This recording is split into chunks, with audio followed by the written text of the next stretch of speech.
Good morning बच्चों। आज हम पढ़ेंगे गुड़ियों का त्योहार। इसके लेखक है डॉक्टर विजय राघव रेड्डी। तो बच्चों आज हम पढ़ेंगे गुड़ियों का त्योहार पाठ। लेखक ने यहाँ पर संक्रांति का त्योहार के बारे में वर्णन किया है।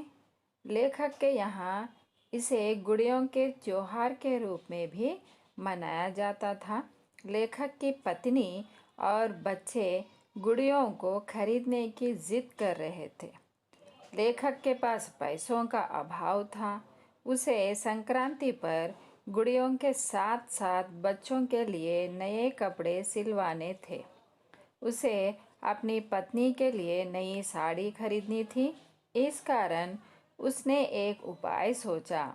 उसने सोचा कि गुड़िया विक्रेता को यदि पत्र लिखा जाए तो वह अपनी गुड़ियों के नमूने मुझे भेज देगा।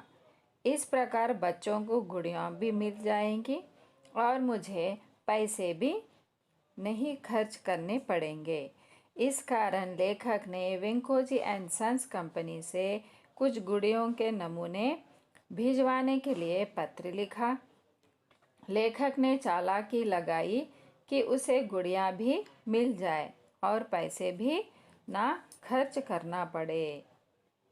वेंकोजी एंड सन्स कंपनी के मालिक ने अंतिम पत्र के माध्यम से लेखक को पता चल गया कि अब गुड़िया नहीं आएगी। उसकी चालाकी उल्टी पड़ गई। लेखक के होश उड़ गए होंगे। उसे अपनी चतुराई पर दुख हुआ। उसने सोचा कि मैं स्वयं को अधिक बुद्धिमान समझ रहा था, लेकिन संसार में एक से बढ़कर एक बुद्धिमान लोग हैं। अतः हमें स्वयं की बुद्धि पर गर्व नहीं करना चाहिए। कभी अपनी प्रतिभा का गलत लाभ नहीं उठाना चाहिए, नहीं तो लेने के देने पड़ सकते हैं। उसे अपनी पत्नी द्वारा गुड़ियों को अपनी बहन के घर भेजने पर दुख हो रहा होगा। उसने ऐसी गलती पुनः ना करने का प्रण किया होगा। सच है, दूसरों को मूर्ख समझने वाले व्यक्ति स्वयं ही कभी कभी अपनी चालाकी का शिकार हो जाते हैं। संक्रांति के त्योहार पर गुड़ियों का विशेष महत्व है। लोग अपने घरों में गुड़ियों को सजाते हैं, लोगों को बुलाते हैं। उस दिन तरह तरह के पकवान बनाए जाते हैं।